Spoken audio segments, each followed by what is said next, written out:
तो कैसे हैं आप सभी बच्चों। आज की इस वीडियो में आप लोगों का चैप्टर नंबर 2 जिसका नाम है बहुपद। कल जो है बहुपद से जितने थ्योरी था उसको बता दिए थे। आज जो है इसका हम थ्योरी पर आधारित कुछ इंपॉर्टेंट प्रश्न है जो कि ज़्यादा नहीं है इसमें, क्योंकि सिलेबस ही छोटा है, इसलिए जो है टॉपिक कम है, और जब टॉपिक कम है तो क्वेश्चन भी कम ही है।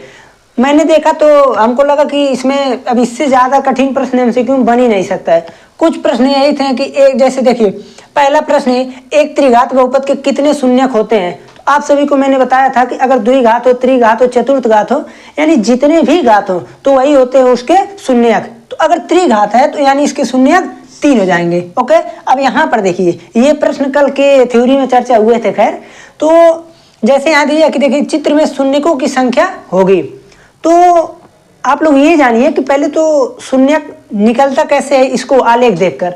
तो सिंपली आपको क्या करना है, एक्स अक्ष को कोई भी लाइन जितनी बार काटती है वही उसके होते हैं शून्यक। अब जैसे यहाँ पर अगर देखा जाए तो जैसे इसमें देखिए एक्स अक्ष को, एक्स अक्ष यही है, ये लाइन है, इसको काट रही है, नहीं काट रही है, यानी इसका शून्यक 0। इसको देखिए एक्स अक्ष को ये लाइन कितनी बार काट रही है, एक बार, तो शून्यक 1। यहाँ पर देखिए एक्स अक्ष को यही लाइन कितनी बार काट रही है, 3 बार, 1 2 3, तो जब 3 बार काट रही है तो शून्यक 3। यहाँ पर देखिए काट रही है यानी स्पर्श कर रही है, स्पर्श कर रही है तो कितने जगह पर, एक जगह पर, तो अगर एक जगह तो 1, यानी ये हो गया रैखिक। अब यहाँ भी देखिए ये है आपका ग्राफ, एक्स अक्ष को ये कितनी बार, एक बार, तो इसका 1। अब इसे बोलेंगे शून्य बहुपद, इसे बोलेंगे रैखिक, त्रिघात, रैखिक, रैखिक। अब अगर मान लीजिए कोई ऐसे प्रश्न आ जाए ऐसे, तो इसे बोलते हैं द्विघात बहुपद। और आपको खैर इतना ही आप लोग जानिए, कौन सा ये चित्र है आप लोग इतना मत जानिए। ओके, तो इसमें जो है देखिए इतना ही था, एमसीक्यू में और ज़्यादा प्रश्न नहीं बना है इसमें। अब चलते हैं अगले टाइप पे, तो आप लोग इसका स्क्रीनशॉट ले सकते हैं, उसके बाद हम चलते हैं अगले प्रश्न पर। अब तीसरा प्रश्न है, तीसरा प्रश्न चूंकि इंपॉर्टेंट प्रश्न है, ऐसा प्रश्न आप लोग एनसीईआरटी छोड़कर कोई बुक देखेंगे तो हर जगह दिया रहता है। तो बच्चे लोग यही देख के डर जाते हैं कि यहाँ पर alpha beta, alpha square, beta square, ये सब क्या दिया है, यही समस्या ज़्यादा होता है। तो आप पहले क्वेश्चन देखिए, उसके बाद हम पूरे का इसमें देखिए 4 प्रश्न है, चारों बताते हैं। देखिए द्विघात बहुपद x square plus 10x plus x square plus 7x plus 10, ठीक है, ये है आपका द्विघात बहुपद के मूल अल्फा तथा बीटा है। तो alpha plus beta, alpha square plus beta square, alpha square plus beta, alpha beta square, alpha cube beta cube, alpha cube minus beta cube, जो भी आपको दे आपको डरना नहीं है। करना कैसे देखिए, पहले तो अगर आप इसे द्विघात बहुपद ax square plus bx plus c से अगर आप कंपैरिजन करें, तुलना करें, तो ये बताइए यहाँ पर a का मान आएगा 1, b का मान आएगा 7, c का मान आएगा 10, आएगा ना। आप लोग कहेंगे बिल्कुल आएगा, क्या हुआ है, इससे बस कंपैरिजन हुआ है। ओके, अब हम आते हैं अपने प्रश्न पे। पहला प्रश्न क्या है, अल्फा तथा बीटा। अब आपको गुणनखंड नहीं करना है, वही कि लगे गुणनखंड कर रहे हैं, नहीं तो करते ही रह जाएंगे। करना क्या है, जैसे अल्फा प्लस बीटा मूलों का योगफल का फार्मूला है, अब मूलों का योगफल होता है -b/a, तो alpha plus beta -b/a minus b यानी -7/1 इक्वल टू -7, बस सिंपल सा। दूसरा प्रश्न देखिए, अल्फा इंटू बीटा, तो गुणनफल का फार्मूला सभी को पता है, होता है c/a, c का मान 10, a का मान 1 यानी 10। देख रहे हैं ना कितना आसान है। तीसरे प्रश्न पे आइए, alpha square plus beta square, alpha square plus beta square. अब कहेंगे अब कैसे होगा, अब इसका तो कोई फार्मूला ही नहीं है। तो फार्मूला है, आप लोग ध्यान दीजिए।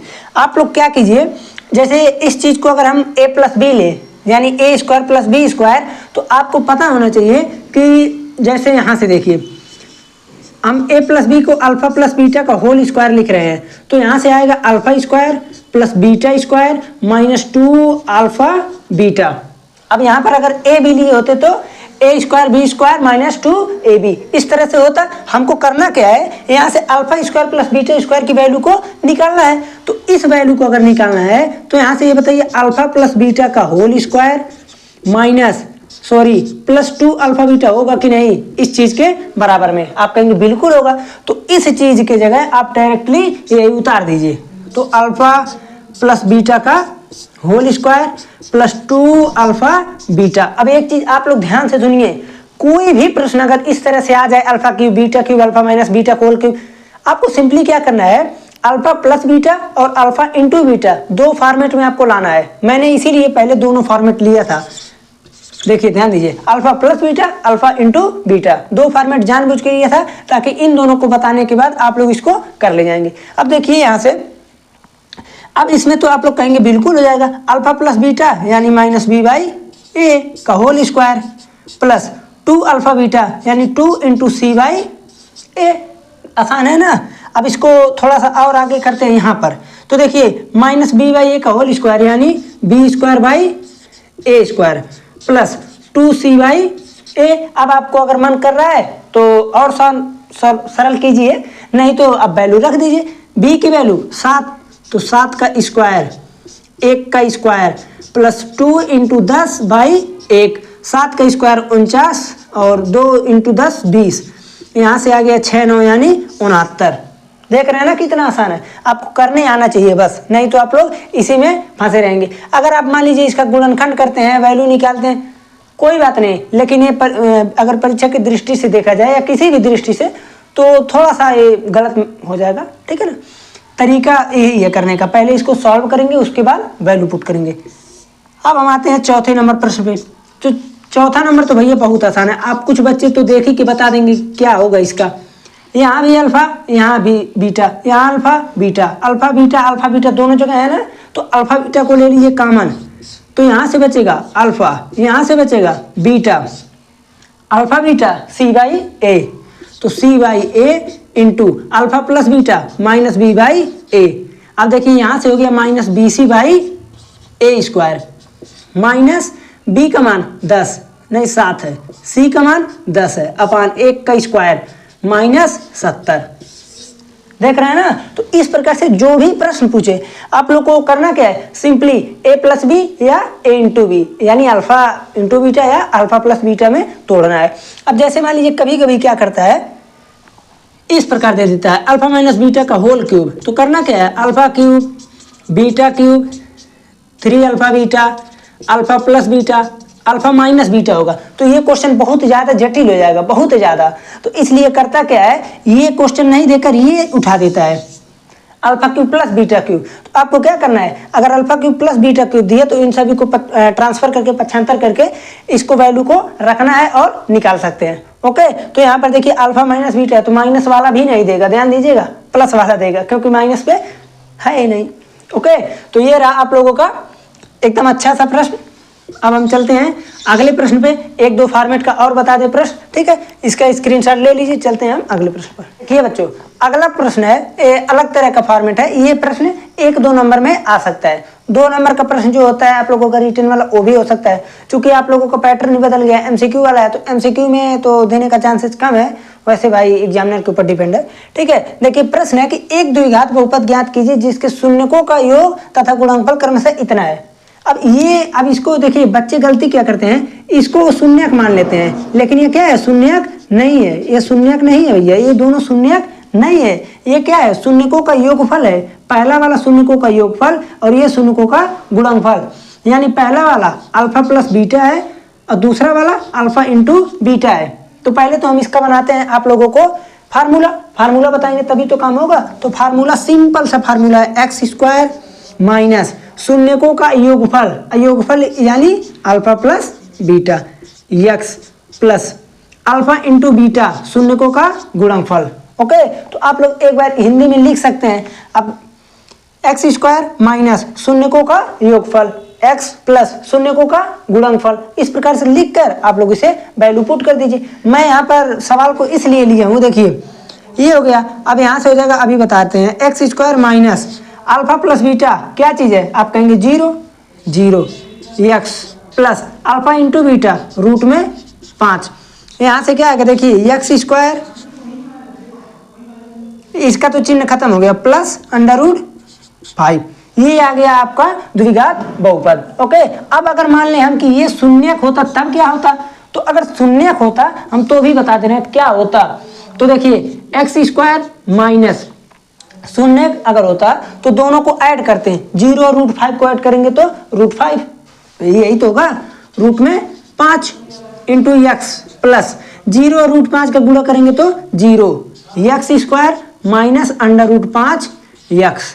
तब अगर ये शून्यक होते हैं तो आंसर ये आता, अगर ये गुणनफल योगफल है तो आंसर ये आया। आपको ध्यान देना क्वेश्चन पूछा क्या है, आपको बिना क्वेश्चन देखे नहीं करना है। पहले ये ध्यान देना क्वेश्चन क्या पूछ रहा है, उसके बाद आप फार्मूला लगाइए, तुरंत सरल कीजिए। ठीक है, तो आप लोगों को स्क्रीनशॉट लेना हो तो ले लीजिए।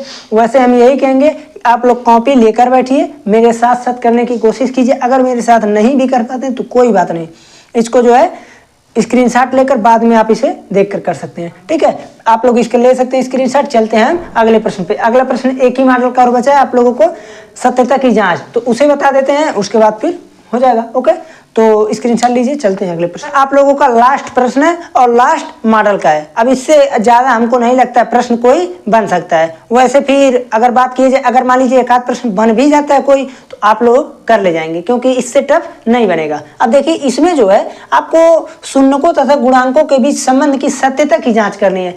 कल जो है जब हम थ्योरी बता रहे थे तो उसमें मैंने बताया था कि किस प्रकार करते हैं। अगर आप लोग नहीं देखे हैं लेक्चर तो जाकर देख लीजिए। वैसे आज के लेक्चर में तो हम बताएंगे ही बताएंगे। चलिए देखिए करना क्या है, आपको सिंपली द्विघात बहुपद के शून्य ज्ञात करना है। अब द्विघात बहुपद तो दिए नहीं है, तो पहले द्विघात बहुपद देते हैं।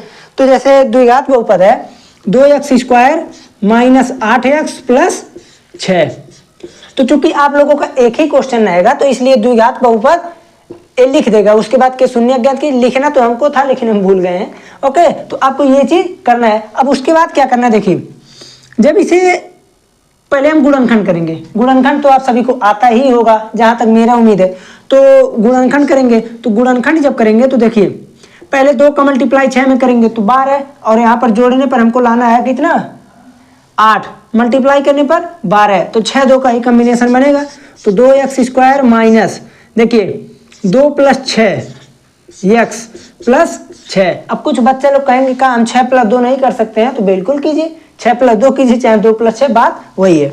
तो यहाँ से आएगा देखिए 2x स्क्वायर माइनस 2 का मल्टीप्लाई इसमें x में भी 2x माइनस 6x प्लस 6, इतना आ गया। अब उसके बाद देखिए यहाँ से क्या कॉमन है, तो आप बोलेंगे 2x कॉमन है, तो x माइनस 1 माइनस 6 को कॉमन लेंगे तो x माइनस 1, यहाँ से क्या बचेगा, इन दोनों जगह सेम सेम है ना, तो सेम सेम को भी एक बार कॉमन लीजिए। तो जैसे ही कॉमन लेंगे बचेगा देखिए x माइनस 1, यहाँ से आ जाएगा 2x माइनस 6, यहाँ से इसका शून्यक निकलेगा x बराबर 1 और निकलेगा 2x माइनस 6, तो x बराबर 3 आ गया ना। अब देखिए हम ले चलते हैं आपको सत्यता की जांच पे, सत्यता की जांच। तो आपको करना क्या, ध्यान दीजिए। जैसे हमने जो फार्मूला पढ़ा है उसमें पढ़ा कि alpha plus beta minus B by A, तो अल्फा प्लस बीटा, तो अल्फा प्लस बीटा करते हैं, देखते हैं क्या होता है। तो अल्फा प्लस बीटा यानी अब यहाँ पर देखिए 1 को मानेंगे अल्फा, 1 को मानेंगे बीटा, तो alpha plus beta, alpha plus beta equal to alpha का मान 1, 1 प्लस 3 कितना आया 4 आया ना। अब 4 को क्या लिख सकते हैं, आप कहेंगे देखिए माइनस, पहले यहां लिख देते हैं माइनस, अब 4 क्या है b का गुणांक, जैसे ax square plus B X plus C होता है ना, तो a क्या चीज है b है ना, x का गुणांक, तो आप लिखेंगे माइनस x का गुणांक अपान यहां पर है x स्क्वायर का गुणांक, क्योंकि नीचे एक रहेगा ना भैया x स्क्वायर का गुणांक। जैसे आप लोग ध्यान दें अगर, तो यहाँ 4 है, अब यहाँ पर इस चीज को जब लिखेंगे माइनस x का गुणांक क्यों लिखे हम, देखिए क्योंकि 4 को जो है आप लिख सकते हैं क्या 8/2 लिख सकते हैं ना, 8/2, 8/2 जब लिखेंगे तभी तो ये प्रूव होगा, नहीं तो होगा ही नहीं। 4 आया, तो अब क्या करना है, 4 को देखना ये है कि यहाँ पर कॉम्बिनेशन क्या बना है। वैसे कॉम्बिनेशन आप लोग निकाल लेंगे, आराम से निकालेंगे, माइनस b/a कीजिएगा, देखिएगा क्या कॉम्बिनेशन बन रहा है। तो 8/2 का है, तो 8 x का गुणांक है, 2 x स्क्वायर का गुणांक है। यहाँ पर माइनस फार्मूले में होता है तो माइनस रखेंगे तो माइनस आ जाएगा। ओके, तो ये रहा आपका अल्फा प्लस बीटा का जांच हो गया।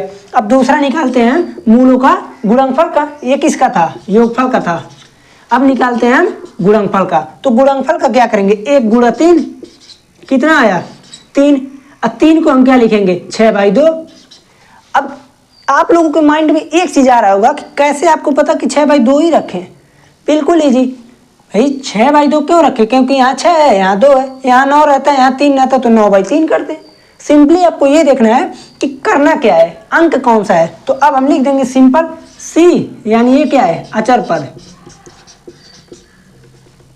अपान x² का गुणांक। ठीक है, तो आपको केवल सिंपली यही करना था। ओके, तो अब जो है इस चैप्टर को हम यहीं पर करते हैं खत्म।